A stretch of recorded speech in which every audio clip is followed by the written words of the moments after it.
तो वैसे तो इस मार्केट में बहुत सारे स्टॉक टूट चुके हैं 40 से 60% तक।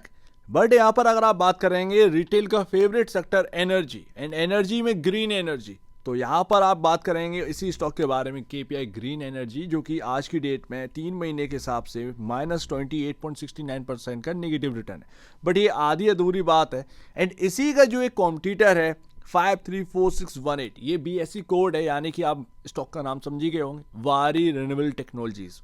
वहां पर अगर आप लॉसेस देखेंगे -43.66% का नेगेटिव रिटर्न यहाँ पे जो है इन्वेस्टर्स को जा रहा है। Hi, this is Dev and watching traders diary. और आज समझेंगे कि ये स्टॉक्स इतना टूट क्यों रहे हैं, क्या और ज़्यादा यहाँ पर गिरावट आ सकती है, कोई बाय करने की कोई अपॉर्चुनिटी है या नहीं।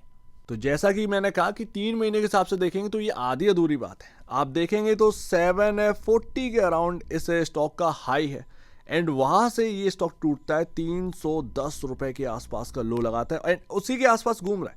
380 के आसपास का प्राइसिंग हमें देखने मिल रहा है, ज़्यादा ऊपर कामकाज नहीं कर रहा है। हायर साइड गया था बट टिक नहीं पाया, वहां से एक सेलिंग आ गई। तो यानी कि अगर आप लॉसेस की बात करेंगे तो ये -50% से ज़्यादा का लॉसेस डिलीवर कर रहा है। अगर आपके पास ये स्टॉक है, या कह सकते हैं जिस भाव का है वहाँ से आपको लॉसेस देखने को मिल रहे हैं। बट अगर आप टॉप से गिनेंगे तो -50% से ज़्यादा का नेगेटिव रिटर्न आपके सामने बनता हुआ देखने को मिल रहा है। एंड बड़ा अजीब बात है, जिस तरीके से आप कोलैप्स देख रहे हैं इस स्टॉक के अंदर, कुछ ज़्यादा ही यहाँ पर जो है ना गिर चुका है। अगर आप देखेंगे यहाँ पर फाइनेंशियल्स तो आपको कुछ यही लगेगा। सेल्स का नंबर आप देखें, लगातार बढ़ोतरी, एंड जो Q3 के नंबर्स आए वो भी काफ़ी डिसेंट थे। क्वार्टर दर क्वार्टर सेल्स में अच्छी खासी बढ़ोतरी हमें देखने मिली। 360 की जगह 458 करोड़ का यहाँ पर सेल्स डिलीवर किया है। वहीं अगर आप देखेंगे ऑपरेटिंग प्रॉफिट तो बिल्कुल ठंडे पड़े हुए हैं 3 क्वार्टर से। तो आपका सेल्स बढ़ रहा है बट आपका ऑपरेटिंग प्रॉफिट नहीं बढ़ रहा है, पहली बात। दूसरी बात यहाँ पर ऑपरेटिंग मार्जिन जो कि यहाँ पर टूटे हैं लगातार 3 क्वार्टर से। एंड वही नेट प्रॉफिट देखें तो लगातार क्वार्टर दर क्वार्टर आपको बढ़ोतरी देखने को मिल रही होगी, राइट। यहाँ पर कुछ यही हाल हमें देखने को मिल रहा है।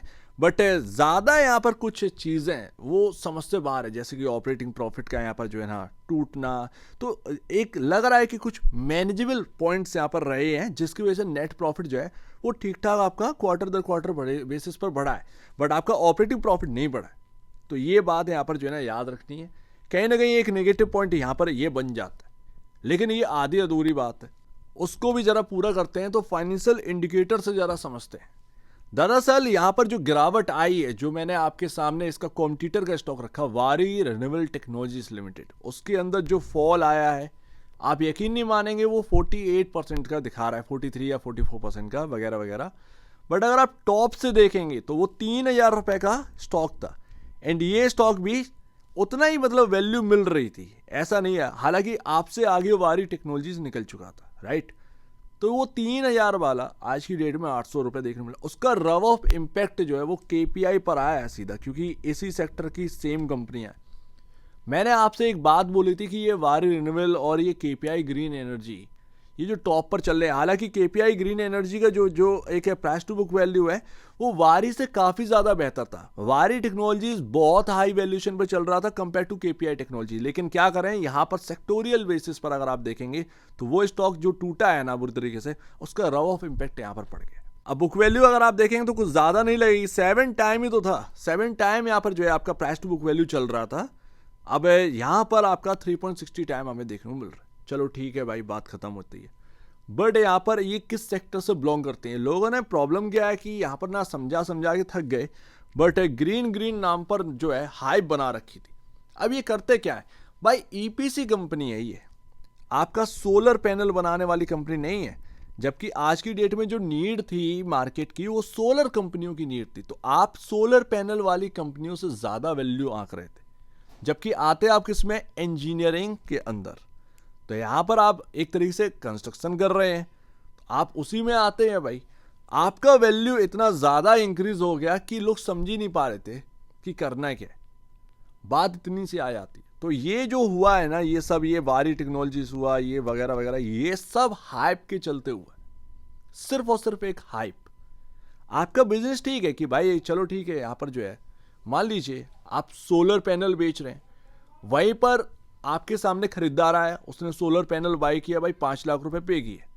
अब उसको यहाँ पर सोलर पैनल लगवाना भी है घर पर, तो उसमें आपकी कंपनी का यूज हो रहा था। यानी कि ये पूरा सेटअप करके देना चाह रहे थे, देना चाह क्या रहे थे, दे रहे हैं। तो अगर जैसे आपको सोलर पैनल सेटअप करवाना है तो इनकी नीड पड़ेगी, ये इंजीनियरिंग का, कंस्ट्रक्शन का पूरा काम ये देखभाल करेंगे। इससे इनका यहाँ पर रेवेन्यू एंड प्रॉफिटेबिलिटी बनती थी। अब इन कंपनी की जो वैल्यू जितना बढ़ी ना, उतना मार्केट में आपको मिल ही नहीं रही थी। मतलब बाकी कंपनियों को अगर आप देखें, आखिरकार आप आते तो कंस्ट्रक्शन में ही है ना, तो वो चीज़ आप थोड़ा सा समझिए, वैल्यू काफ़ी ज़्यादा इंक्रीज हो गई थी। एंड इस मार्केट ने जो गिरावट झेली है -15% का, जो निफ्टी ने नेगेटिव रिटर्न डिलीवर कर रहा है, उसने अच्छे खासी वैल्यूशंस को, जो हैवी वैल्यूशंस थी, उनको नीचे ला दी। बस यही खेल हुआ है यहाँ पर। आज की डेट में जो पी रेशियो 28.41 का आ चुका है, इंडस्ट्री भी चल रहा है 18.23 का, तो उसके कंपैरिजन आप थोड़ा सा आप हायर साइड वर्क कर रहे हैं। Price to book value 3.60 time है। तो आज की डेट में हकीकत यही है कि जो वैल्यू आपको मिल रही थी वो काफ़ी ज़्यादा थी, एंड वहाँ पर आपको प्रॉफिट बुक करना चाहिए था। होता क्या है कि 4 जगह बात चलने लगती है ग्रीन एनर्जी की, तो वो सामने वाले को ये लगता है कि नहीं भाई, हीरा हमने डाल रखा है। एंड ये सिर्फ इनके साथ जुड़ा हुआ नहीं है, बाकी आप देखिए सोलर पैनल कंपनियों का क्या हाल है, ठीक है। तो ये इनके कॉम्पिटिटर क्या हाल है। आप तो फिर भी ठीक है, उनका तो हाल आप सोचिए 3000 से वो 800 रह गए, ठीक है ना। तो ये बात यहाँ पर आ जाती है, आप सस्ते थे इसीलिए आप -50% का नेगेटिव रिटर्न देख रहे हैं। वहाँ से उनका बात करोगे तो वो बिल्कुल जो है ना 50% से ज़्यादा यहाँ पर टूट चुके। 50% छोड़िए, 70% के आसपास का वो माइनस जा चुका है उनका। तो इतनी वैल्यू है। अभी हाल फिलहाल में चार्ट पर क्या विजिबल है, ये चले थे भाई साहब 305-310 का लो लगाकर। फरवरी से पहले की बात, इसने टॉप बनाया, उसके बाद चलना स्टार्ट किया, 480 के अराउंड इसने टॉप बनाया, वहाँ से टूट गया। अब ये टॉप इंपॉर्टेंट है, इसको काटना पड़ेगा, इसके ऊपर निकलना जरूरी, ठीक है। जब तक नहीं निकलेंगे तब तक एक नई तेजी की शुरुआत नहीं हो पाएगी। यहाँ पर आप ध्यान रखिएगा, कई दिनों से एक बेस बना रहा है 360 रुपए का, 360। अगर ये बेस टूटेगा तो फिर प्रॉब्लम होगी। ऊपर रेजिस्टेंस फेस कर रहा है 409 रुपए के अराउंड, ये 409 रुपए निकलना जरूरी है, उसके बाद ही हायर साइड की तरफ थोड़ा सा मुड़ पाएगा। और बेस आपका बना हुआ है 360 रुपए पर, तो ये पूरे फरवरी एंड मार्च में चल रहा है, तो ये 360 रुपए पर बेस बनाने की कोशिश करें और स्टॉक कुछ नहीं करे। अगर ये बेस टूटा तो यहाँ पर वापस से हो सकता है आपको लोज नजर आए, जो कि लगे थे 305 की पॉसिबिलिटी है। एंड अगर ये लो टूटा तो यहाँ पर थोड़ा सा डर बढ़ जाता है। वो डर इसलिए बढ़ जाता है क्योंकि यहाँ पर अगर आप देखेंगे तो एक रेंज में सरवाइव किया भाई इसने, जुलाई, अगस्त, सितंबर, अक्टूबर, नवंबर, 4-5 महीने अपना जो है एक रेंज में रहा है। एक आप कह सकते हैं 200 और 175, इसी में ये घूमता रहा। इसके बाद आई थी एक भयानक तेजी, ठीक है। तो यहाँ पर अगर ये 300 रुपए का लेवल टूटता है वाकई में, तो शायद इसके अंदर और थोड़ी सी गिरावट आए। मेरे ख्याल से अगर कोई यहाँ पर बाई करने के लिए देख रहा है ना, मेरे ख्याल से, मेरे हिसाब से जो होगा देखा जाएगा 200 से 250 रुपए। ये जो रेंज है ना, तुमको देखना है तो इधर की तरफ देखना, उससे पहले मत देखिएगा। अगर नहीं मिलता है तो कोई बात नहीं है, मिल जाता है तो ठीक है। अगर आप बाई करने का सोच ही रहे हैं तो ये मेरे हिसाब से कि भाई 200-250 के आसपास मिले इस रेंज में, तो ही यहाँ पर जो है डील करना है इधर, अदरवाइज नहीं करना, क्योंकि अपनी सेफ्टी अपने हाथ में, ठीक है। ये भी एक इंपॉर्टेंट बात।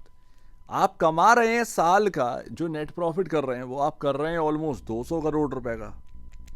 वैल्यूएशन आपकी पहुंच रही है 14,000 करोड़ के अराउंड। कैसे यहाँ पर जो है आप खुद भी नहीं कमा पाए इन्वेस्ट करके, समझ रहे ना। तो ये सारी चीज़ें मार्केट में चल रही थी, जब तक परवाह नहीं थी। जैसे ही मार्केट कोलैप्स होने आया ना, वो एकदम सबके नज़र में आने लगी चीज़ें, ठीक है। तो इसका ध्यान रखिएगा।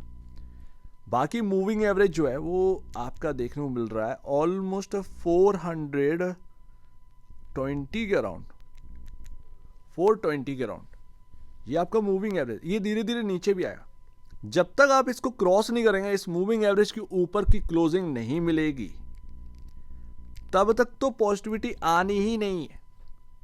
कई बार आपने मार्केट में सुना होगा कि निफ्टी अपने मूविंग एवरेज से नीचे है, ये वही चीज़ है, ठीक है।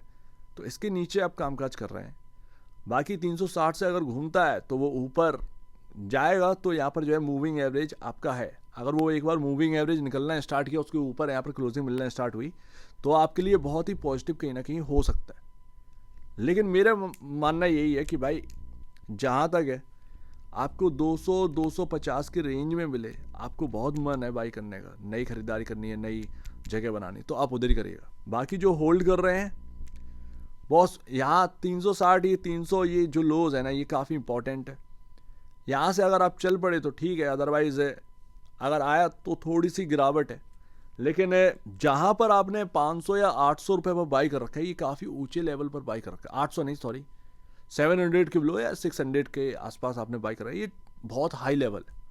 वहाँ पर आने में थोड़ा सा टाइम लगेगा, ईजिली नहीं है वहाँ तक पहुँच जाना, टाइम लगेगा। तो जो भी करिएगा वो अपने फाइनेंशियल एडवाइजर से पूछ के करिएगा। मेरा कहना यही है कि आपका सोलर पैनल की तरफ ध्यान होना चाहिए, ना कि ईपीसी की तरफ। ठीक है, ईपीसी इंपॉर्टेंट है बट उससे ज़्यादा सोलर पैनल इंपॉर्टेंट है। सो उम्मीद है काफ़ी कुछ आपको समझ में आया होगा। एक बार निवेश से पहले या बेचने से पहले अपने ब्रोकर एडवाइस से जरूर सलाह लीजिएगा, या खुद की स्टडी करिएगा, उससे बेहतर कुछ भी नहीं, खुद की स्टडी ही मस्ट है। तो आप दीजिए मुझे वीडियो देख लीजिए, वो तो धन्यवाद दोस्तों।